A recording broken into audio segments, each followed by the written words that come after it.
All the work I do is definitely an evolution, a kind of awakening.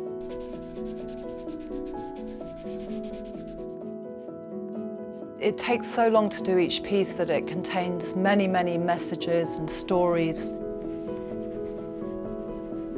It comes together as a sort of complete world or complete universe when it's finished.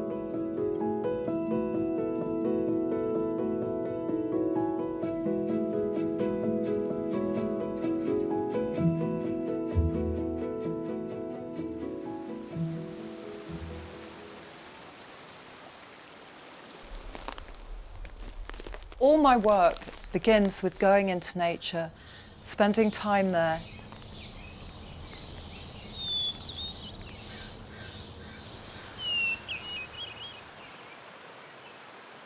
Nature is the starting point, and it's the end point.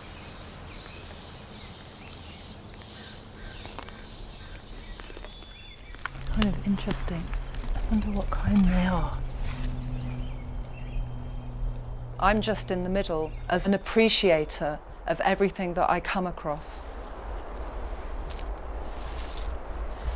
I've had first-hand experience of a kind of invisible, intelligent matrix that links everything. And that is something that I bring back to my studio and pour out in my drawings.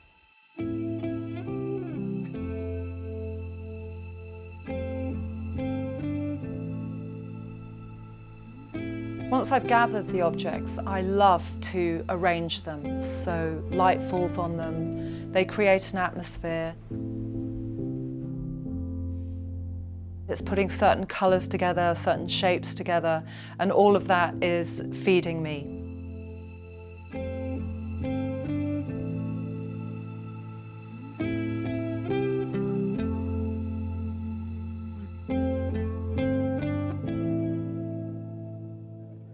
Oh yeah, look at that, wow. I love to use a magnifying glass and really get in there and really study it with my eyes. And it's really like entering a different world, a different dimension. The fungi that I'm drawing right now started to develop these really beautiful dots of mould that are turning into colonies.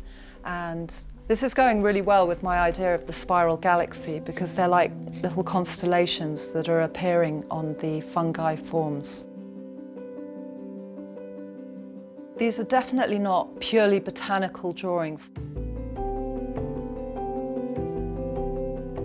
The work contains lots of minute observations. It also contains things that I've made up. So really it's a kind of collaboration of my imagination and beautiful found objects.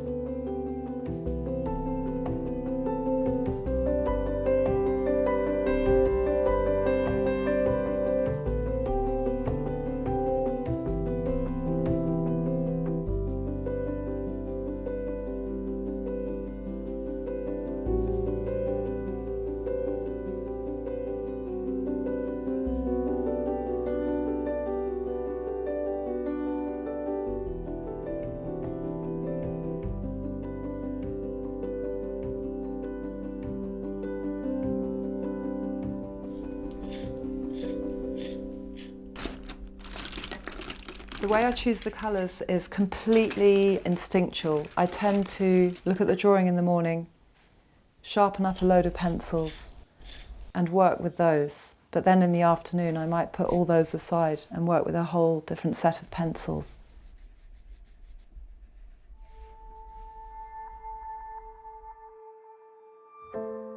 I grew up in the British Isles and anywhere where there's a nuclear submarine base. My father was a submariner. My mother would be pretty much left on her own to look after these rambunctious twins. She knew that if she gave me pencils and paper that it would keep me out of trouble and I would be perfectly happy for a long time. Art was really my sanctuary. It was my private place that I used to go to. It was the place where I felt secure and happy. It's still exactly that. It's a place that I love to be most of all, practicing the arts. I mean, sometimes I think about my practice and it seems more like a monk or a nun rather than what somebody might perceive as an artist, the daily routine of it. It's slow and even and peaceful.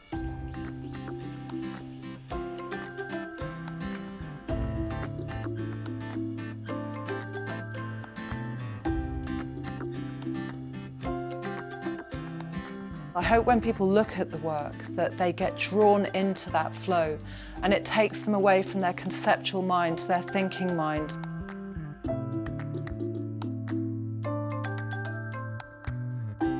Maybe bringing people more to their own kind of authentic self just through looking. I think things can have that effect when you ponder them or spend time with them.